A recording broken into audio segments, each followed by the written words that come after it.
अगर आप कोई भी सप्लीमेंट की दुकान पर जाओगे तो आप लोग देखोगे कि वहाँ पे बहुत सारे सप्लीमेंट रखे हैं। और आप अगर वहाँ के शॉपकीपर से पूछोगे कि कौन कौन से सप्लीमेंट हमें लेने चाहिए तो वह यह कहेगा कि ये सारे सप्लीमेंट हमारे लिए ज़रूरी हैं।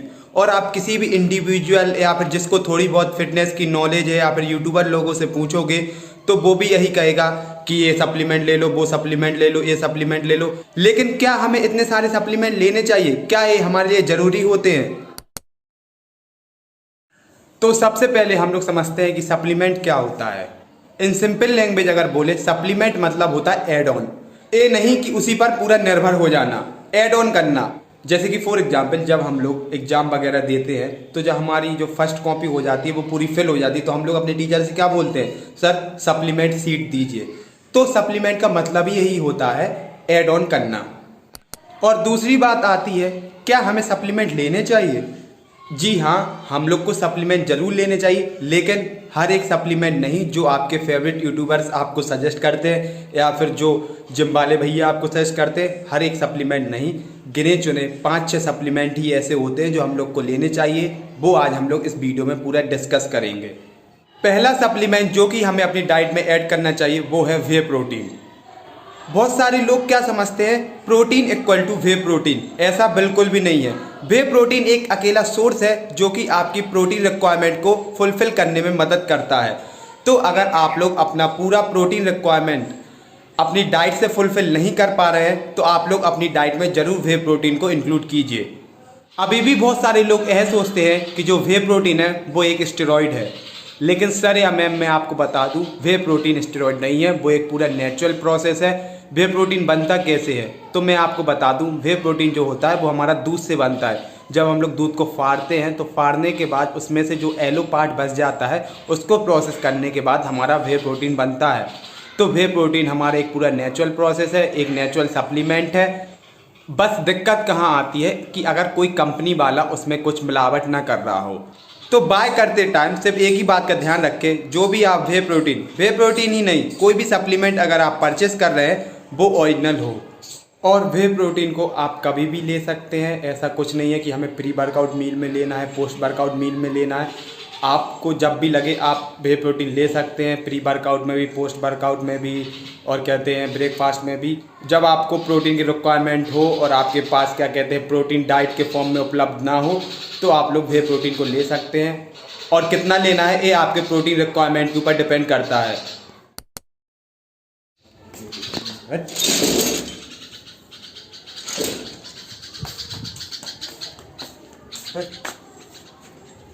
और जो दूसरा सप्लीमेंट है वो है क्रिएटिन।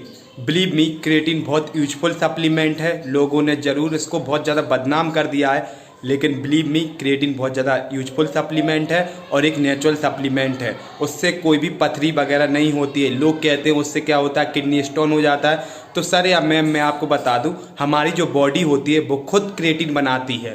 तो आप लोग खुद सोचिए, हमारी बॉडी क्यों ऐसी चीज़ बनाएगी जिससे हमको प्रॉब्लम होनी हो? हमारी बॉडी बहुत ज़्यादा स्मार्ट है। तो सर या मैम अपनी डाइट में ज़रूर क्रिएटिन को ऐड कीजिए। क्रिएटिन से कोई भी किडनी या फिर पथरी वगैरह नहीं होती है। बिलीव मी, क्रिएटिन की लोडिंग करने के बाद देखना कि आपके अंदर कितनी ज़्यादा स्ट्रेंथ बढ़ जाती है।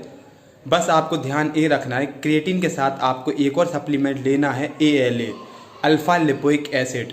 क्या होता है, क्रिएटिन सप्लीमेंट हमारी बॉडी में तभी वर्क करता है जब हमारा इंसुलिन स्पाइक होता है। तो क्या होता है कि जो ALA होता है वो इंसुलिन स्पाइक नहीं करता है, वो एक नाटक करता है इंसुलिन स्पाइक करने का, मतलब मिमिक्री करता है, जिससे कि क्या होता है जो क्रिएटिन की एब्जॉर्प्शन होती है वो बहुत ज़्यादा बढ़ जाती है। तो अगर आप लोग क्रिएटिन ले रहे हैं तो उसके साथ ज़रूर ALA सप्लीमेंट ले। और ALA सप्लीमेंट हमारी बॉडी में एंटीऑक्सीडेंट का भी काम करता है। और क्रिएटिन कब और कैसे लेना है तो मैं इस पर पूरी एक वीडियो बनाऊंगा। और थर्ड सप्लीमेंट जो कि हम लोग ऐड कर सकते हैं वो है fish oil. Believe me, fish oil के तो मैं क्या ही बेनिफिट बताऊं, उसके तो इतने सारे बेनिफिट होते हैं, आपको यहाँ पे स्क्रीन पर दिखाई दे रहे होंगे अभी।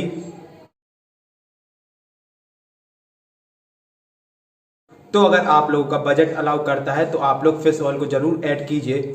और ये हमें कब और कितना लेना है तो ये हम लोग कभी भी ले सकते हैं अपनी पोस्ट मील में। और कितना लेना है, 1000 मिलीग्राम तक हम लोग ले सकते हैं। मतलब जो हमारा फिश ऑयल में होता है EPA और DHA दोनों मिला के 1000 mg होना चाहिए। जैसे कि फॉर एग्जांपल कैप्सूल अगर 300 mg का है तो आप लोग 3 कैप्सूल ले सकते हैं, जिसको हम लोग रेगुलर कैप्सूल्स बोलते हैं। और अगर आपका कैप्सूल 600 mg का है, जिसको हम लोग डबल स्ट्रेंथ बोलते हैं, तो आप लोग 2 कैप्सूल ले सकते हैं। और आजकल तो मार्केट में ट्रिपल स्ट्रेंथ कैप्सूल भी आने लगे हैं, जिसमें 1000 mg तक होता है, तो आप लोग 1 कैप्सूल भी अकेला ले सकते हैं। और हाँ, जो लोग फिश ऑयल नहीं ले सकते, मतलब जो लोग वेजिटेरियन हैं, वो लोग एल्गल ऑयल ऐड कर सकते हैं। फोर्थ सप्लीमेंट जो कि आप लोग ऐड कर सकते हैं वो है कैफीन। पता नहीं कैफीन क्यों इतना ज़्यादा अंडररेटेड है, और बल्कि कैफीन अकेला एकमात्र ऐसा सप्लीमेंट है जो कि हमें फैट लॉस में मदद करता है। बाकी जो मार्केट में इतने सारे सप्लीमेंट बिकते हैं, फैट बर्नर वगैरह या फिर और सारे सप्लीमेंट, एल कार्निटाइन, वो इतने ज़्यादा इफेक्टिव नहीं है, बल्कि कैफीन बहुत ज़्यादा इफेक्टिव है उनके मुकाबले। फिर भी लोग इसको परचेज नहीं करते हैं और बेकार से सप्लीमेंट को परचेज करते हैं। मेरे ख्याल से लोग कैफीन को इसलिए कंसीडर नहीं करते हैं, वो लोग सोचते हैं अगर लोग कैफीन लेंगे तो उनको उनकी लत लग जाएगी, और कैफीन बहुत सारे हम लोग को साइड इफ़ेक्ट देता है। तो सर या मैम, मैं आपको बता दूं, इसकी भी एक साइकिल चलानी पड़ती है। क्या होता है, इसकी एक हमें ऑन और ऑफ साइकिल चलानी पड़ती है। मीन्स हम लोग ने 3 महीने अगर इसको ऑन रखा, फिर हमें 2 महीने इसको ऑफ रखना पड़ता है। लोग यहीं पर गलती कर देते हैं। लोग क्या करते हैं, ऑफ करने की जगह उसकी डोजेस बढ़ा देते हैं। फिर कहते हैं कि यार मुझे कैफीन के साइड इफ़ेक्ट हो गए, अब तो मुझे कैफीन कुछ इफेक्ट नहीं कर रहा है, मैं 1000 mg ले लूँ, 2000 mg ले लूँ, मुझ पर उसका कुछ असर नहीं पड़ता। तो सर कैसे असर पड़ेगा? आपको जो है उसकी साइकिल चलानी है, आप उसकी डोजेस बढ़ाते ही जा रहे हो, बढ़ाते ही जा रहे हो, तो एक टाइम तो ऐसा ही आएगा कि आपको उसका इफेक्ट ही नहीं पड़ेगा। तो अब हम लोग बात करते हैं कि कैफीन हमें कैसे और कब लेना चाहिए। तो हम लोग कैफीन वर्कआउट से पहले, ब्रेकफास्ट से पहले और लंच से पहले ले सकते हैं। कैफीन हमें कितना लेना चाहिए? 2 से 3 सर्विंग हम लोग कैफीन के ले सकते हैं, 200 mg की, मतलब 400 से 600 mg हम लोग कैफीन को ऐड कर सकते हैं। और हमें इतने में कुछ दिक्कत नहीं आएगी। बस ध्यान में रखें कि हमें इसको 3 महीने यूज करना है, फिर हमें 2 महीने ऑफ साइकिल चलानी है। और इसके साथ साथ हमें 2 चीज़ों का और ध्यान रखना है कि जो टैबलेट सर्विंग का गैप होना चाहिए वो 4 से 5 घंटे का होना चाहिए। मतलब अगर हम लोग ने एक टैबलेट अपने ब्रेकफास्ट से पहले खाई, तो दूसरी टैबलेट अगर हम लोग लंच में ले रहे हैं तो उसका जो गैप होना चाहिए वो 4 से 5 घंटे का होना चाहिए। और दूसरी बात जो कि हमें ध्यान में रखनी है कि कैफीन की टैबलेट हमें हमेशा अपने सोने से 6 घंटे पहले ही लेनी है, जिससे कि हम लोग इंसोम्निया की बीमारी को अवॉइड कर सकें। फिफ्थ सप्लीमेंट जो कि हमें ऐड करना चाहिए वो है vitamin and minerals. Vitamin and minerals हमें बहुत ज़्यादा ज़रूरी होते हैं। लोग क्या करते हैं, मैक्रो न्यूट्रिएंट पर ध्यान देते हैं, लेकिन माइक्रो न्यूट्रिएंट पर बिल्कुल भी ध्यान नहीं देते हैं।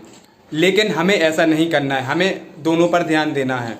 विटामिन एंड मिनरल्स हमारे लिए बहुत ज़्यादा ज़रूरी होते हैं, जैसे कि ये हमारे लिए एंटीऑक्सीडेंट का काम करते हैं, और इसके साथ साथ एनर्जी एक्सट्रैक्शन एंड हीमोग्लोबिन में भी बहुत ज़्यादा मदद करते हैं, और बोन डेंसिटी और मसल कॉन्ट्रैक्शन रिलैक्शन में भी बहुत ज़्यादा मदद करते हैं। और हमें कौन कौन से विटामिन एंड मिनरल्स लेने चाहिए और कब लेने चाहिए, तो वो आपको यहाँ पे स्क्रीन पर नज़र आ रहे होंगे।